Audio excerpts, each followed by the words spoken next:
je vous retrouve pour vous présenter la suite et fin d'ailleurs de mes lectures de la rentrée littéraire. Je vous laisserai en barre d'infos le lien vers mon premier point lecture que j'ai fait sur la rentrée littéraire avec un thème un petit peu 100% Japon, pardon, puisque j'avais 3 livres qui tournaient un peu autour de cette thématique là.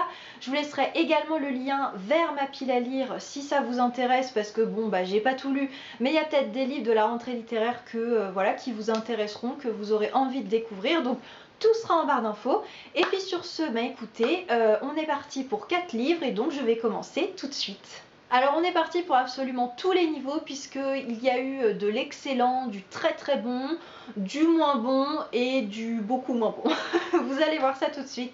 Donc le premier livre que j'ai à vous présenter, c'est tout simplement le premier livre de la rentrée littéraire que j'ai lu et que je ne vous avais pas présenté dans ma vidéo, tout simplement parce qu'il m'a été un petit peu comment on dit, donné à lire quoi. Voilà, j'ai été un petit peu contrainte. Je vais vous expliquer ça. Il s'agit de Louis veut partir de David Fortescue, publié aux éditions Robert Laffont. En gros, si vous voulez, dans ma librairie, avec mes collègues et mon patron, on essaye de se diviser un peu les livres qui nous tentent, qui nous interpellent, pour que voilà, chacun ait sa pile et puisse dire aux autres ce que ça vaut. Et donc moi, clairement, mon patron m'avait demandé de lire celui-ci pour pouvoir dire à tout le monde ce que ça valait. Concrètement, quand j'avais lu le résumé, je m'étais dit oui, je vais le faire, oui, parce que j'étais pas hyper emballée, puisque si vous voulez, on va suivre un père. Au début du livre, il apprend que son fils s'est suicidé et tout au long de l'histoire, il va essayer de comprendre pourquoi. Pourquoi, alors que selon lui, son fils allait très bien et n'avait aucune raison de faire ça. C'est le genre de thème, je vais être honnête, qui m'attire pas. Voilà, c'est pas joyeux, rien qu'à la couverture on le voit aussi, je me disais, pouf, je m'embarque pour un livre, voilà, sortons les mouchoirs et faut pas être déprimé quoi. Et comme quoi, vous voyez, il faut savoir parfois sortir de sa zone de confort et être un petit peu obligé de lire d'autres livres, parce que ce livre m'a mis une énorme claque. Voilà, clairement je n'étais pas prête. Il est absolument sublime. Voilà, je crois qu'on ne peut pas développer tellement plus, même si évidemment je vais le faire. C'est ce qui me vient, sublime. Déjà de 1, pour la construction, parce que c'est construit pratiquement comme une enquête policière. À chaque chapitre, le père rencontre un proche de son fils qui lui fait découvrir une facette de sa personnalité qu'il ne connaissait pas. Et au fur et à mesure, les pièces du puzzle arrivent. Ça commence à se mettre en place et à la fin on a le dénouement et on sait pourquoi Louis s'est suicidé, alors que sur le papier il n'avait aucune raison de le faire. Donc en fait, si vous voulez, vous êtes pris parce que vous avez envie de savoir qu'est-ce qui est arrivé à ce jeune garçon pour qu'il en arrive à ça en fait. Donc il y a tout un côté suspense qui vous tient en haleine, et puis à côté de ça vous avez une écriture dès les premières lignes. Franchement, moi j'ai été happée. C'est tellement magnifique, on se prend des belles phrases tout au long du livre, beaucoup de réflexions pertinentes. Il y a des paragraphes entiers magnifiques que j'ai pris en photo avec mon téléphone pour m'en souvenir. C'est rare que je relève autant de phrases d'un livre. Vraiment, David Fortescue, premier roman, mais je lui tire mon chapeau.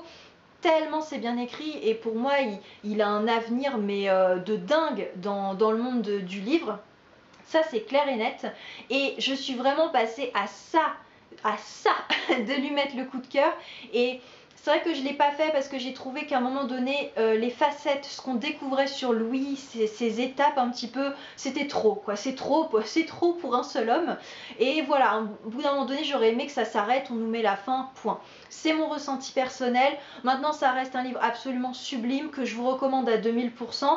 Mais attention, je le recommande, mais pour des jeunes. Pour moi, c'est un livre de jeunes, enfin écrit par un jeune pour des jeunes, avec des thématiques de jeunes. C'est un phrasé un peu cru, un peu brutal, qui je pense ne plaira pas, voilà, à la génération de nos parents, de nos grands-parents. Je pense pas que ce soit vraiment leur façon de concevoir un peu la littérature ou les histoires, et surtout au-delà même du style, les thèmes abordés. C'est très jeune, et je pense que c'est pas le genre de choses qu'ils recherchent dans des livres, et ça peut les choquer. Voilà, il faut faire attention à qui on offre ce livre, mais en attendant, pour des jeunes, voilà, il est absolument sublime. Après ce livre, je suis passée aux 3 que je vous ai déjà présentés dans mon point lecture sur le Japon, qui ont été dans l'ensemble de bonnes lectures. Voilà, j'étais contente, je faisais plein de belles découvertes. Et puis, je suis passée à Aline et les hommes de guerre de Karine Silla, publié aux éditions de l'Observatoire. Donc, je vous avais expliqué que donc cette femme s'appelle Aline Sitoé Diatta, et elle s'est battue, elle était sénégalaise pour l'indépendance du Sénégal, et malheureusement, elle a été rayée des livres d'histoire. Donc, Karine Silla voulait lui redonner vie dans son roman. Autant vous dire que c'était limite le livre qui me tentait le plus. Et grosse déception. Voilà, je vais être honnête, je l'ai abandonné à la moitié. Parce que moi, en fait, quand je vois cette couverture, que je lis le résumé, je m'attends à être plongée à l'époque de l'indépendance du Sénégal et à découvrir une femme forte, aventurière, guerrière, qui en fait, qui ne s'est pas laissée faire, qui s'est battue. J'ai envie de cette ambiance-là avec un fond historique. Et puis, le problème, c'est que j'ai un roman. J'ai eu l'impression que ça ne démarrait jamais. On démarre, il y a un côté historique légende, bon ok, après il y a l'enfance d'Aline, ok, mais à la moitié du livre, en fait, on était au tout début de sa vie d'adulte et rien ne se passait, quoi.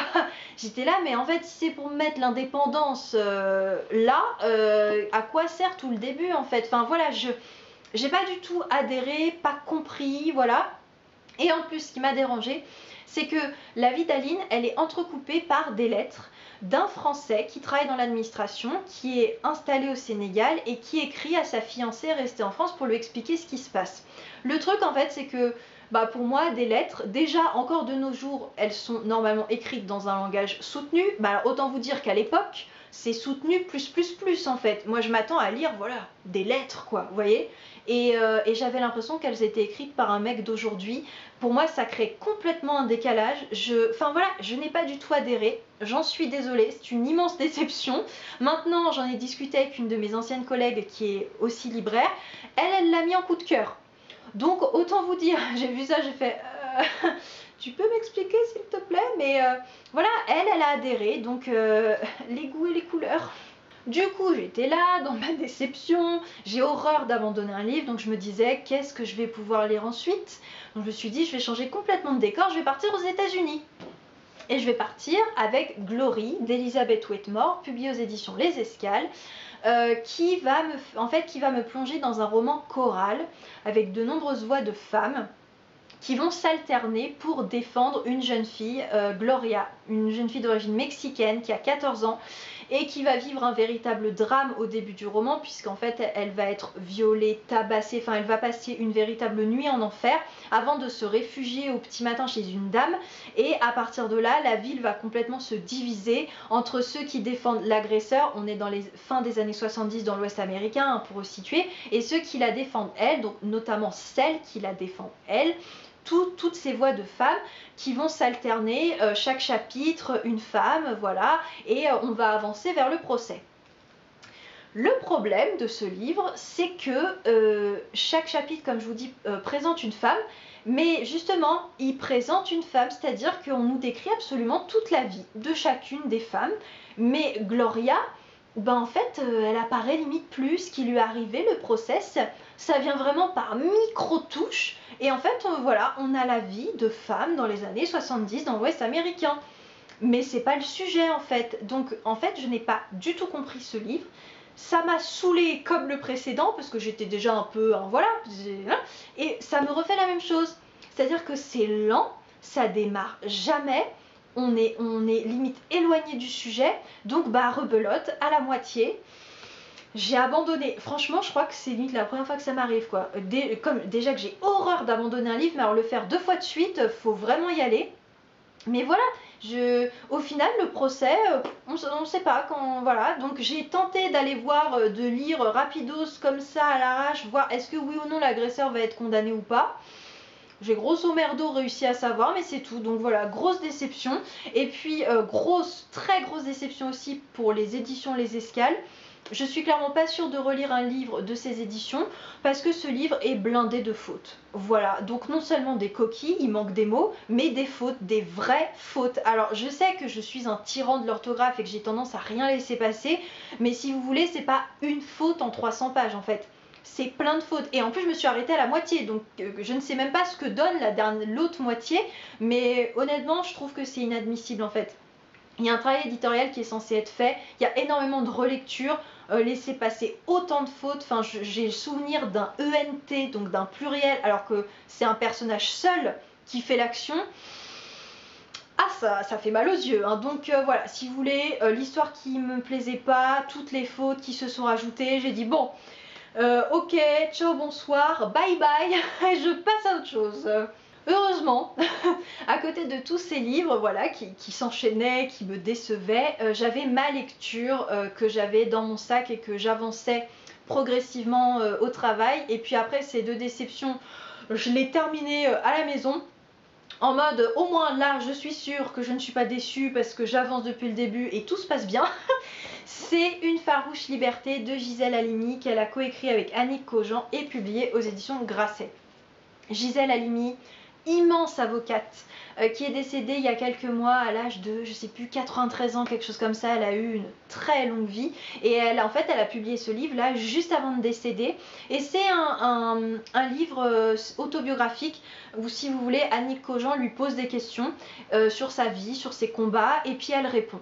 Et ce livre, il est doublement intéressant, déjà pour connaître sa vie à elle, mais surtout parce que en fait sa vie à elle se mélange avec l'histoire, puisque elle a défendu de très grandes causes, était dans des procès très médiatisés et qui ont fait avancer les causes de certaines minorités, mais surtout la cause des femmes.